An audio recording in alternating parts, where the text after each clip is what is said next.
Hello, Internet, and welcome to a chapter of To Your Eternity.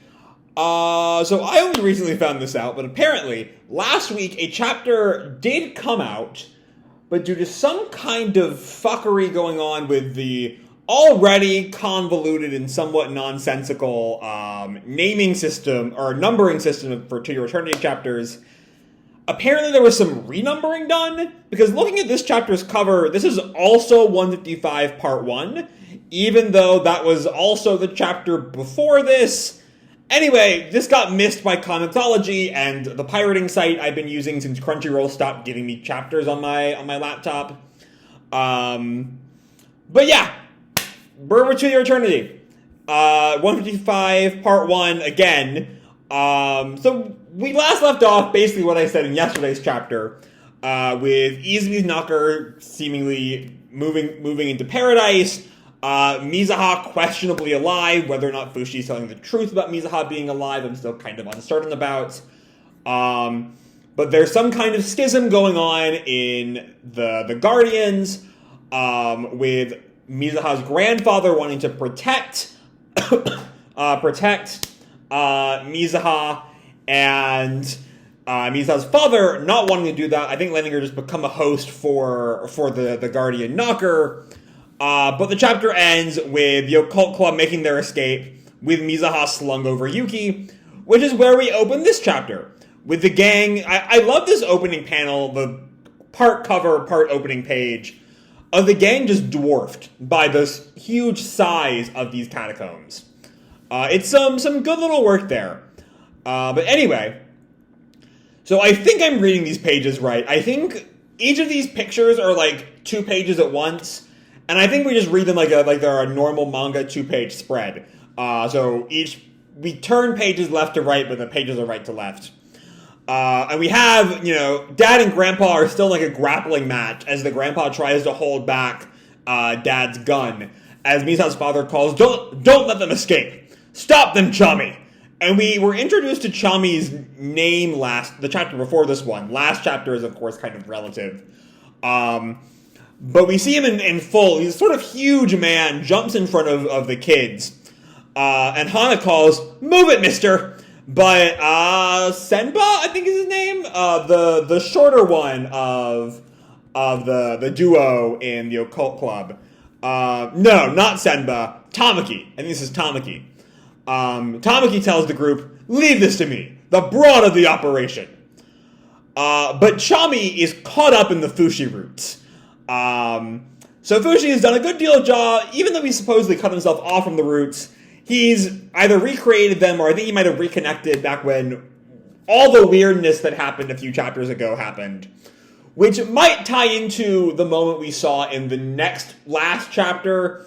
I'm questioning whether or not I should talk about the next chapter in this review at all. I've seen the last page of this chapter, and I know it ties into my confusion about the start of the next chapter, but it's just really weird, and the numbering has fucked everything over, so let's just keep going. Chami's caught up in the roots, and Yuki, as the gang uses this opportunity to escape, calls, "Nice one, Fushi!" And we see Dad is just sort of frustrated here, as Grandpa continues to hold him back, and the girl from the previous chapter to this one, also who helped them escape, watches them leave. And then we see Fushi's rope coming up to the knockers in the doors, and just fucking around with the knocker up there, starting to cause some damage, as Father calls, "The rope! Cut the rope!" And one of his servants, we just see there's this massive ropes, and the servant calls back, "Which one?" But that little distraction gives Fushi the time he needs to force the door open, and the gang the time they need to escape through that door. But they reach, I guess it's an elevator, because Yuki calls back, "Fushi, they stopped the elevator!" And Mizuha's father just stomps his foot on, on the panel over the knocker pit. And I guess one of those giant knockers just, elevates up to Father's level, and he just tells it, "Go." And the knocker barrels through the door to go chase after the kids, as they all panic. "Eek! No, there's a big one after us!" And as the knocker gets closer and closer, Grandpa just grabs the dad. Stop this! I'm just really curious, like I assumed in the previous chapter that we were seeing there was some kind of schism in the cult. But, like, I'm still just really, I feel like we just don't know enough about whatever the fuck is going on here to kind of comment to really have any idea of how we should be reading any of this.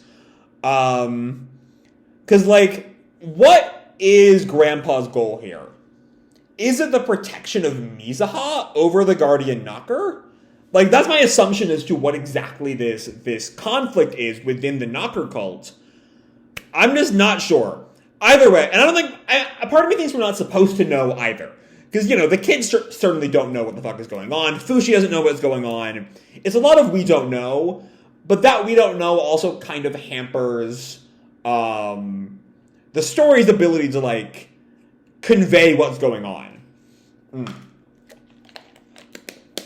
Anyway, Yuki calls back, open the doors, Fushi! And Fushi, it looks like, spawns through the robe. We see the robe is, like, now at the elevator. I think Fushi's spawning at the elevator, maybe? But whatever distraction Fushi's spawning causes gives Mizuha's father the time he needs to shoot Grandpa in the chest. Which I presume will also turn him into, like, a pure knocker with Grandpa being, like, fully dead. But anyway, out of my way. And the door's open. It's open! Get in quick! But the giant knocker is still, like, coming for them. And it gets into that elevator. It's half in. It's, like, forcing open the doors by its sheer mass. As the kids are all thrown back. Its tentacles, zoom towards them. Tamaki and Senba both panic. Eek! Vice President, you must do something about this thing. And Yuki, I think that might be Hana calling. Fushi-kun, can you move the elevator? And the girl from the previous chapter, Grandpa doesn't seem to be quite dead yet, because she's, like, cradling him. Hey, stay with me. And Senba calls, take this! And he throws something at the knocker, and it seems to do some damage. It's retreating. What the heck did you do? And Senba pulls out this little bottle. I use this holy salt from my bag. Yuki finds that weird. That's weird. I've read an account of knockers going into the ocean. You mean some holy power really worked on them? And is that a thing? That the knockers are...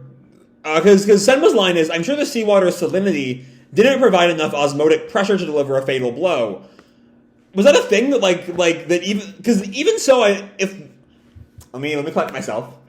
If the salt particularly weakened the knockers, I would expect that to do, like, some damage, Like when we've seen them in the sea in the past. I'm not sure we ever have.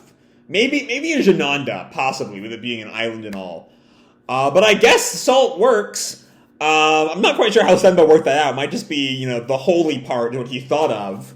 And when it worked, he, like, attributed it to the salt.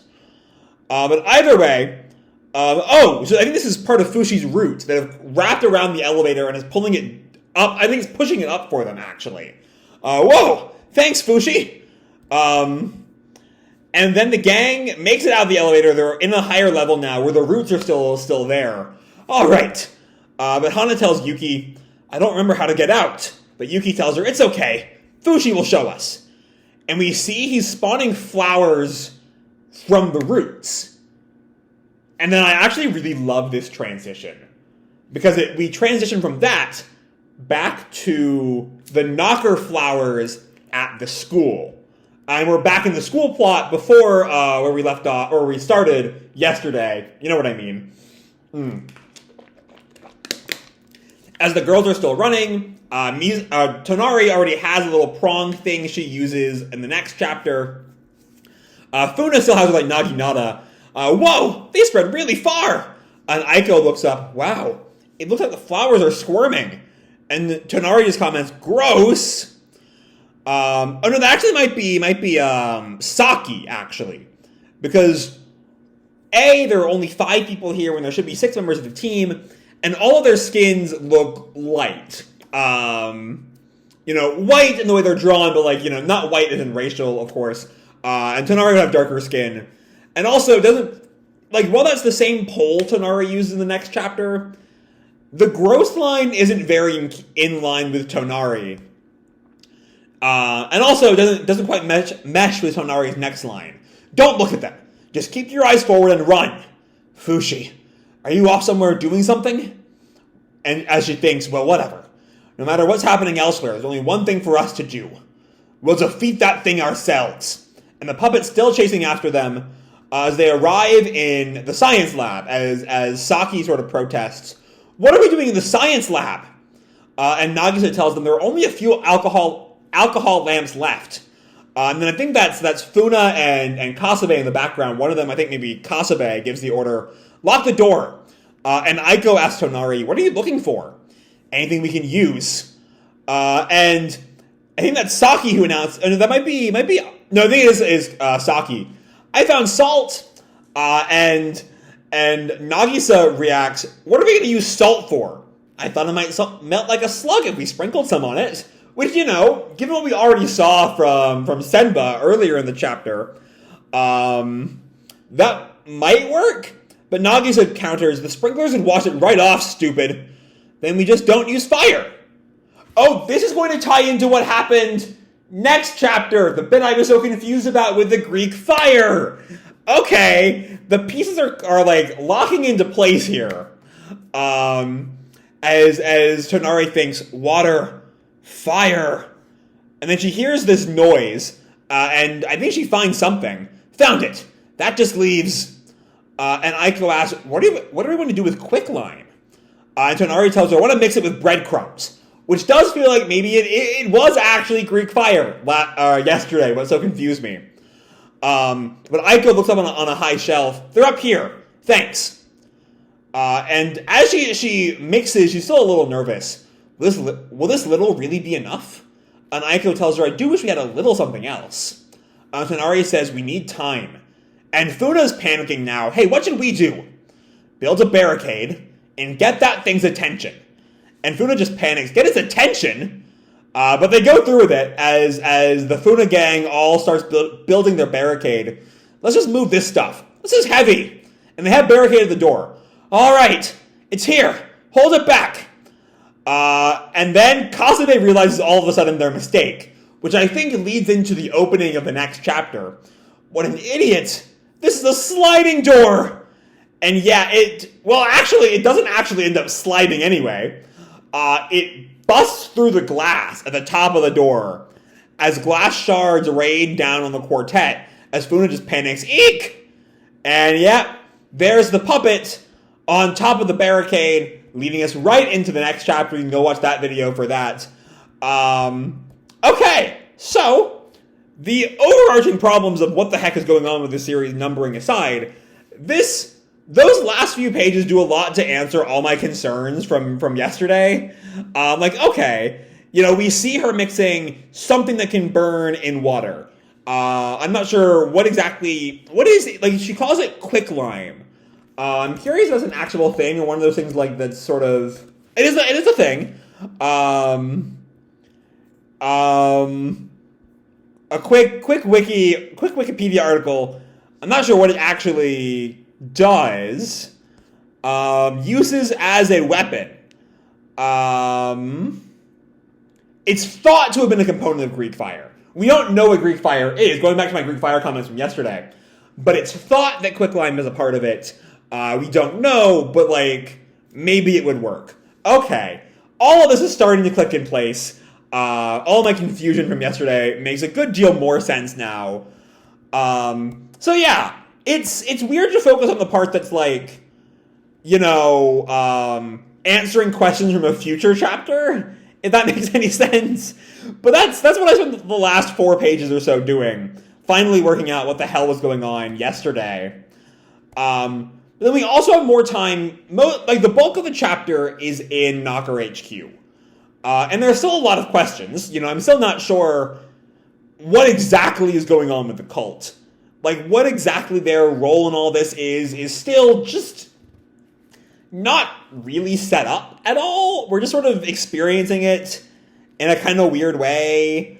And like, I understand, what Oima's going for. We don't know. The confusion that we feel is the confusion that the characters feel. But I feel like that's, I understand that, but I'm not sure that's still a good writing choice. I still feel like in the end, it's confusing it's still just like too confusing to fully understand what's going on. And I feel like even if I understand why Oima's doing it, it's still not necessarily a great choice. Either way, there's still plenty of fun action here. As the gang as Fushi just helps the gang escape. And as a reminder, these are like 14-year-olds. They're not really going to be equipped to deal with, monsters, or however we define the knockers. They're not really equipped to really deal with this in the way that Fushi is. They try their best, and Senba has quite the lucky break with the Holy Salt, but they're still vastly outmatched here. It is really only through Fushi that they're able to even have a chance of not just getting murdered by Mizuha's father. And we leave them there for 2 chapters, of course, knowing what happens next time. But for now, I guess I can just leave this here. I'm not really wondering what happens next after this because I know already. Well, there still is like what's going on with the Occult Club that we don't really know about because they don't really get brought up next chapter at all, which is really why I didn't realize that that I missed a chapter yesterday. But yeah, they're starting to make their escape. They're not out of the woods yet. And the girls are caught by the puppet that we'll see them deal with in my previous video, next time in the past, so to speak. So with that, I'm going to leave this video off here. Hope you'll enjoy the chapter and the video itself. If you did, feel free to drop me a like or subscribe, or, do whatever makes you happy, And as always, your life is your own, okay? Bye!